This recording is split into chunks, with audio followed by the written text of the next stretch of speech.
এই গরমে যারা আমরা ছাদ বাগান করছি, অর্থাৎ প্রতিনিয়তই সবুজের সাথে আমরা জুড়ে রয়েছি, তাদের যত দিন যাচ্ছে, অর্থাৎ এই গরমের সময় ছাদ বাগান করাটা একটু দুঃসহ হয়ে উঠছে।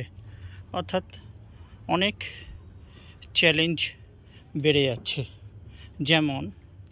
যেরকম দেখুন, ঠান্ডার সময় আমরা এই খোলা আকাশের নিচে যেমন এই গাছগুলি, অর্থাৎ ড্রাগন গাছ হোক কিংবা দেখুন এখানে একটি কুল গাছ, এই লেবু গাছ, আমরা যারা ছাদ বাগান করি বিভিন্ন গাছগাছালি নিয়ে যারা আমরা শখের ছাদ বাগান তৈরি করেছি, তাদের অবশ্যই একটি চ্যালেঞ্জের সম্মুখীন হতে হচ্ছে এই অত্যাধিক তাপমাত্রায়। সেটি হচ্ছে, দেখুন এই গাছগুলিকে আপনারা কি করে সুস্থ সবল রাখবেন, এটি হচ্ছে সবথেকে বড় কারণ। এবং তার উপর এই গরমে সঠিক পরিচর্যা, অর্থাৎ সঠিক ফার্টিলাইজার বলুন, কীটনাশক, ছত্রাকনাশক, সমস্ত কিছু জুড়ে রয়েছে আমাদের এই সুন্দর ছাদ বাগান। যে আপনারা কিভাবে আপনাদের ছাদ বাগানকে মেনটেন করবেন। দেখুন, এটি আমার মাঝখানে ট্যালিজে রয়েছে।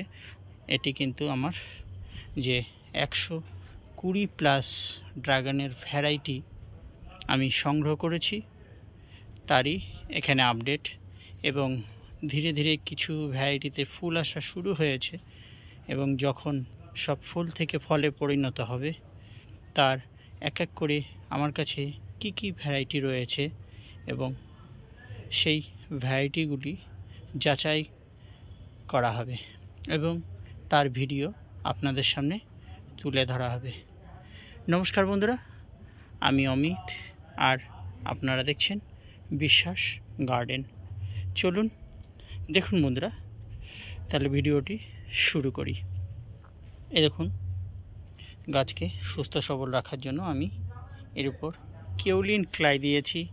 আপনারা যদি শেড নেট এর উপরে দিতে পারেন, অর্থাৎ যেটি হোয়াইট কালার হয়, সেটি দিলে খুবই ভালো ফলাফল পাবেন।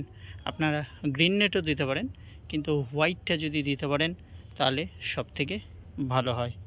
আর সেটি যেহেতু ব্যয় সাপেক্ষ, তাই আপনারা অল্পের মধ্যে যদি এই গাছগুলিকে সুস্থ সবল রাখতে চান, তাহলে আমি বলবো যে আপনারা চাইনা ক্লাই কিংবা কেওলিন ক্লাই, এই দুটির অবশ্যই আপনারা ব্যবহার করতে পারেন।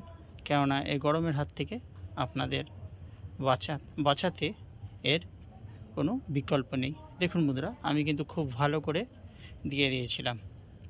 গত রাতে আমাদের এখানে বৃষ্টি হওয়ার জন্য দেখুন ধুয়ে গিয়েছে। এ দেখুন, নিচটা ভালো করে লক্ষ্য করুন, দেখুন ধুয়ে নিচে পড়েছে। আবার দেব, কিন্তু আমাদের এখানে দক্ষিণবঙ্গে এবং মুর্শিদাবাদ জেলায়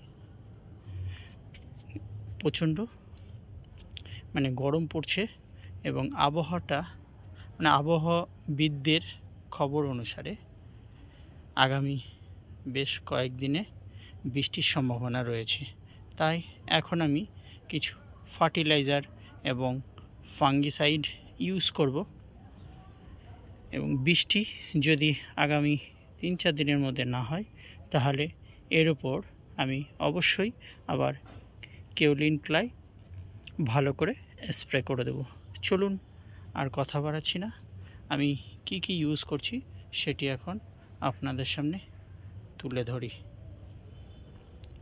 এখন আপনারা এই গরমের মধ্যে চেষ্টা করবেন জৈব সার ব্যবহার করতে, অর্থাৎ গাছের গোড়ায়। আর একটা কথা বলি বন্ধুরা, অনেকে বলে যে এই সময় জল সম্পূর্ণ বন্ধ রাখবেন, কিন্তু আপনারা এটি করবেন না, অল্প অল্প দেবেন।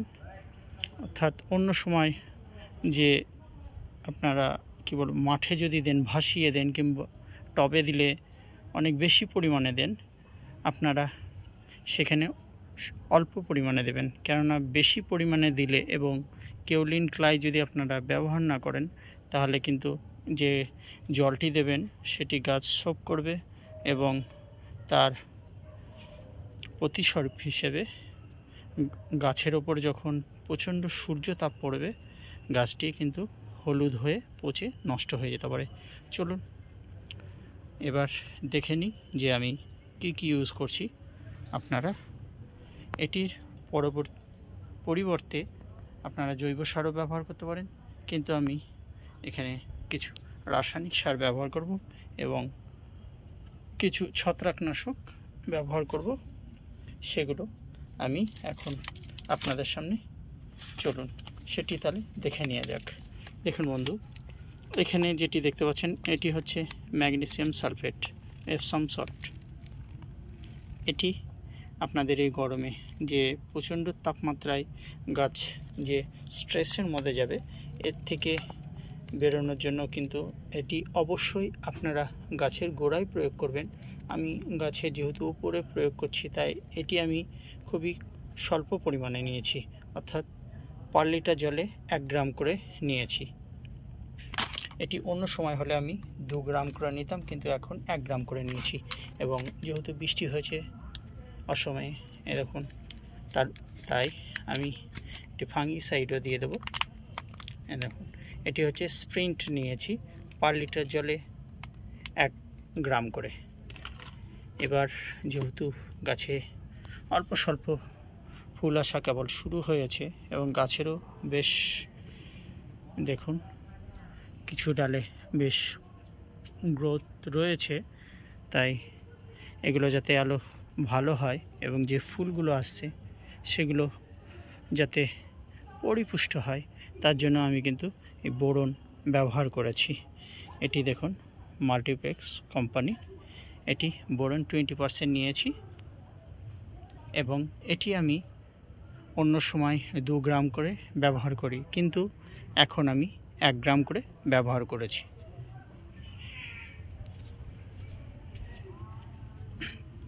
এরপরে আমি যেটা নিয়েছি দেখুন, এই যে এটি আপনারা যেটি দেখতে পাচ্ছেন, এটি হচ্ছে 05234, অর্থাৎ 52% রয়েছে ফসফরাস এবং 34% রয়েছে পটাশ। আপনারা জানেন যে এটি ফুল ফল আসতে সাহায্য করে, কিন্তু শুধু ফুল ফলের জন্য কিন্তু আমি প্রয়োগ করছি না, কেননা তাহলে আরও আগে আমি প্রয়োগ করতাম। আপনারা জানেন ফসফরাস কী করবে, আপনাদের শিকড় বিকাশে সাহায্য করবে এবং পটাশ যেটি করবে সেটি যে শুধু ফুল আনবে তাই নয়, পটাশ আপনার গাছের রোগ প্রতিরোধক ক্ষমতাটা বাড়িয়ে দেবে। আর পটাশটা আপনারা ইউজ করবেন, অর্থাৎ 0050 যেটি, সেটি যখন ফলটি সেট হয়ে যাবে তারপর থেকে যদি এটি ইউজ করতে পারেন, তাহলে ফলের সাইজ, কালার সবই আপনার আশা করি আশানুরূপ পাবেন। তাই সেটি ফল সেট হওয়ার পরে ইউজ করবেন। চলুন এরপরে আমি যেটি নিয়েছি সেটি হচ্ছে, প্রত্যেক ভিডিওতে আমি বলে থাকি, এর সাথে আমি যেটি ইউজ করছি সেটি হচ্ছে দেখুন, এটি একটি দেখুন লেয়ার, এটি হচ্ছে সিলিকন বেসড স্টিকার, যাতে গাছের সাথে এই ফার্টিলাইজারগুলো, ছত্রাকনাশক এবং যে ওয়াটার সলিউবল ফার্টিলাইজার দিয়েছি সেটি খুবই ভালোভাবে চিপকে থাকে এবং সব জায়গায় পৌঁছয়, অর্থাৎ ওপরে ভাগ এবং নিচে। তাই আপনারা সিলিকন বেসড স্টিকার ব্যবহার করুন, তাহলে খুবই ভালো ফলাফল পাবেন। এবং দেখুন এর উপরে দেখুন, দেখুন এখানে যেহেতু কেওলিন ক্লাই ইউজ করা আছে, তাই আপনাদের অবশ্যই স্টিকার ইউজ করবেন, নাহলে খাবারটি অপচয় হতে পারে। চলুন তাহলে কথা না বাড়িয়ে আমি এগুলো, যাতে ভিডিওটি শর্ট হয় তার জন্য আমি দেখুন ড্রামে জল নিয়ে এগুলো যে পরিমাণ বললাম সে পরিমাণ মিক্স করে নিয়েছি। এবার আমি স্প্রেটা করে নিই।